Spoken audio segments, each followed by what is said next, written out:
হাইরে নাজমুল, কি রং দেখাইলি আমারে থুইয়া বুইড়া বেডিরে মন দিলি।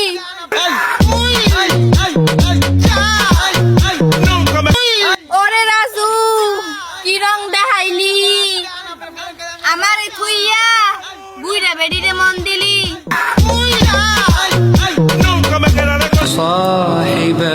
দাঁড়ান দাঁড়ান, একটা গান শুনে যান। আরে ভাই, গানের হক্কা করতেছেন? আমি গান বলবো না, আমি আজকে বলবো কালেমা। যান, আপনি গিয়ে গানটা শেয়ার করেন। কালেমা কিন্তু শেয়ার করতে হবে না, কিন্তু গান শেয়ার করার ফলে কিন্তু আপনি জাহান্নামের অন্তর্ভুক্ত হবেন। লা ইলাহা ইল্লাল্লাহু মুহাম্মাদুর রাসূলুল্লাহ সাল্লাল্লাহু আলাইহি ওয়াসাল্লাম। হ্যাঁ, আমি কিন্তু কালেমা বললাম, শেয়ার করতে বলবো না। অবশ্যই যদি নিজের থেকে ভালো লেগে থাকে, আল্লাহ রসুলের বাণীগুলো যদি মন দিয়ে যদি বিশ্বাস করেন, যদি মানেন,